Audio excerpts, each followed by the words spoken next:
A humanidade e sua trajetória. Um ensaio do possível Anderson. Testar ideias experimentando e observando.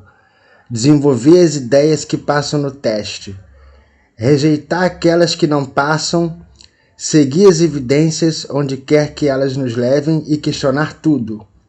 Aceite esses termos e o cosmo é seu. Cosmos, uma odisseia no espaço.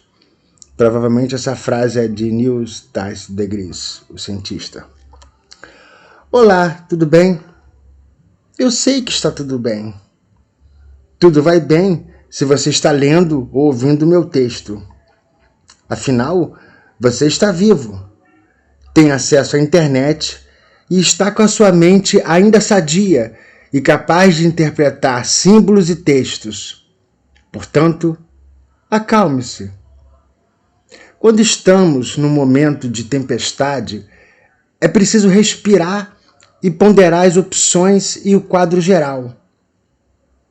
Gostaria de, humildemente, e se você me permitir, de fazer algumas considerações sobre os receios que andamos tendo diante dos recentes fatos nacionais e internacionais. Muito tem se comentado sobre o caos em que vivemos na esfera micro das relações humanas e na esfera macro dos direitos civis. Na esfera das relações humanas e do microcosmos, temos a modernidade líquida, a falta de valores, os fatos que nos atropelam, surgindo e sobrepondo uns aos outros numa velocidade vertiginosa, e a dificuldade em se ver um sentido para a vida e etc.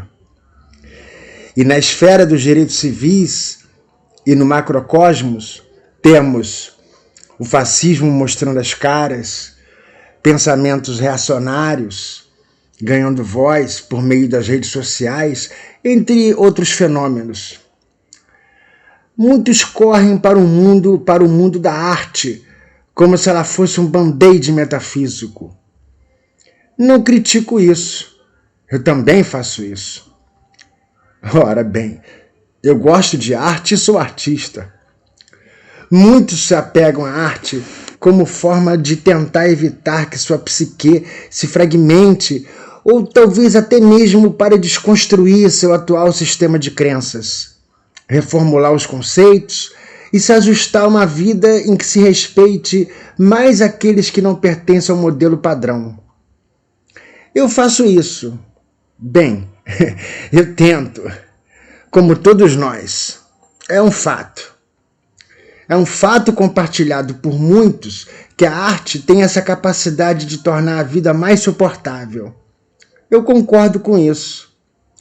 A arte tem essa magia maravilhosa de nos tornar seres melhores e de nos dar pequenos puxões de orelha e de nos apontar de modo sutil e cifrado, e por isso rompendo nossas barreiras, onde moram os preconceitos mais obscuros em nosso íntimo.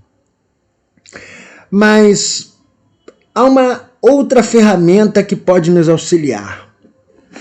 A ciência. A arte nos auxilia na sensibilidade em nosso emocional.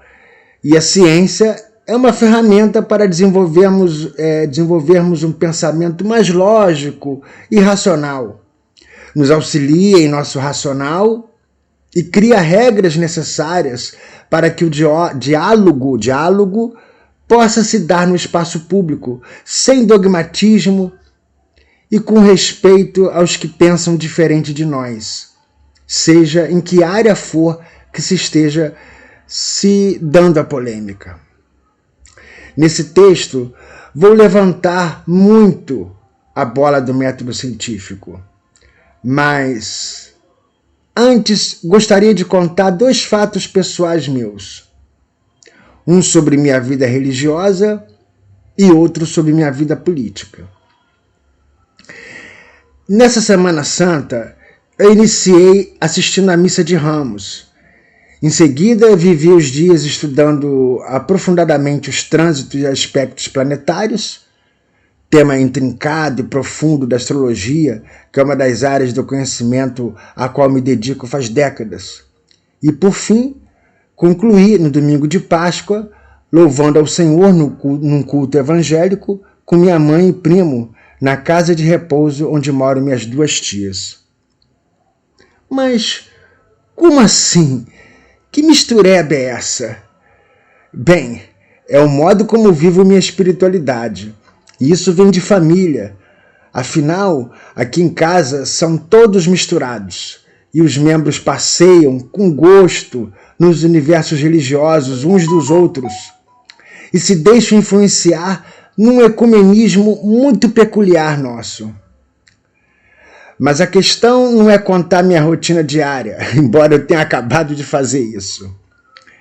Se eu ainda estiver contando com a sua atenção, me permita contar mais um fato sobre minhas vivências dessas últimas semanas. Por um tempo, andei assistindo muitas na verdade, mais de 4, e longas, cerca de 2 horas cada, palestras de um professor midiático de filosofia muito alinhado à direita. Precisei fazer isso não só para conhecer o que é diferente de minha pessoa, mas também porque creio que a realidade se monta como um quebra-cabeças e, como tal, algumas peças se encontram em lugares pouco confortáveis para as nossas posições de vida como sujeito e cidadão. Quando me exponho ao pensamento do outro, me arrisco a ser convencido por esse mesmo, uma vez que vou de mente aberta e considero com sinceridade os argumentos que me são colocados. Essa experiência me foi muito desconcertante e fiquei, confesso, por um tempo buscando contra-argumentos para dar uma resposta, mesmo que interna, para tudo que ouvi. Afinal, esse intelectual é muito inteligente e carismático e seus argumentos faziam muito sentido. Então fiquei algum tempo avaliando minha trajetória de vida, que foi essencialmente construída no fato de eu ser de esquerda.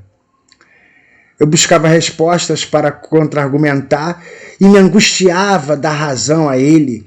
Afinal, sua concepção era seca, cética e pessimista. E eu não queria seguir nessa linha de pensamento, pois ela tornaria inválida todas as minhas ações passadas e as futuras. Mas essa resposta, esse contra-argumento, veio com Bertolt Brecht. Eu gostaria de recomendar, aliás, um texto em particular desse autor, mas só o farei para quem me pedir. Trata-se de As 5 Dificuldades do Jornalista, de Bertolt Brecht.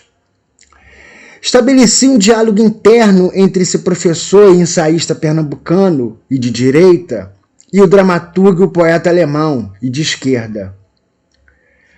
A adoção do método científico costuma ser uma boa ferramenta para o norteamento de qualquer linha de pensamento e ideologia, quer seja política, religiosa ou de outras esferas da cultura. Alguns dizem que ateus são mais inteligentes. Não penso isso. Há muitos ateus dogmáticos. O que treina e fortalece a nossa inteligência e o nosso pensamento é a predisposição para adotar certos métodos, os quais tornam a análise da realidade e de sua complexidade de uma maneira mais racional e menos apaixonada. Ateus não são necessariamente mais inteligentes, mas ateus que seguem o método científico tendem a ser sim mais inteligentes, bem como católicos, protestantes, modernamente chamados de evangélicos, hinduístas, taoístas, budistas, kardecistas, umbandistas, que igualmente seguem o método científico. Alguns temem pelo declínio dessa civilização moderna e sofisticada em que vivemos. Bem, nós já vivemos um apogeu. esse não foi o primeiro ponto alto que vivemos em nossa história. Para ilustrar melhor o que eu estou querendo dizer, vou citar alguns fatos sobre a antiguidade que geralmente não fazemos ideia. Os antigos não eram povos primitivos e toscos, como o senso comum imagina. Galileu chamava Arquimedes de super-humano. Com Arquimedes, qualquer homem comum pode levantar um carro com auxílio da alavanca. Na Alexandria, o primeiro robô foi criado, uma criada autômata que servia vinho e água na quantia desejada, segundo os hábitos daquela época. Um inventor da antiguidade inventou o extintor de incêndio como ele o é hoje. Mas isso se perdeu e ele foi reinventado de novo nos tempos modernos. Herón de Alexandria criou o primeiro motor a vapor, mas ele foi ignorado pelos gregos. Se não tivesse sido, o que teria ocorrido? Teríamos a Revolução Industrial na Antiguidade? Em muitos aspectos, os antigos se igualaram a nós. Em outros nos superaram, na engenharia e na mecânica. Onde estaremos nós, humanos, se a decadência de Roma e as invasões bárbaras não tivessem freado o esplendor da humanidade alcançado na antiguidade? Da mesma forma que já vivemos um período fabuloso e decaímos para em seguida nos reerguermos novamente, poderemos sempre nos reerguer a partir das cinzas de nossa própria autodestruição. Podemos entrar, ou já entramos, numa nova Idade Média, no que diz respeito ao retrocesso de alguns direitos civis. Será? Bem, podemos sim. A boa notícia é que tudo sempre está em nossas mãos. Há pessoas insanas no poder atualmente por todo o globo terrestre? Sim, há. Mas também temos muitos cientistas, artistas, políticos, sacerdotes e profissionais de várias áreas que se empenham na evolução e na iluminação da humanidade. São homens e mulheres, conhecidos ou não, que fazendo um trabalho de formiguinha, às vezes silencioso e sem alardes ou holofotes, são os responsáveis por termos nos reerguido seguidas vezes dos escombros dos erros que alguns de nós cometeram. Alguns acumularam poder demais em suas mãos e o tratam de forma irresponsável, egoísta e cruel? Sim. Mas o que muitos de nós não percebem é que se estamos aqui na Terra há mais de 100 mil anos é devido a pessoas como você que está ouvindo ou lendo esse texto. Isso mesmo, você. Bom trabalho! Continue assim, nessa luta particular, do seu jeito, que está indo muito bem. Contamos com você. Prossiga. Nossa gratidão para com você, ser de luz. Artistas negros importam. Eu sou o Possível Anderson.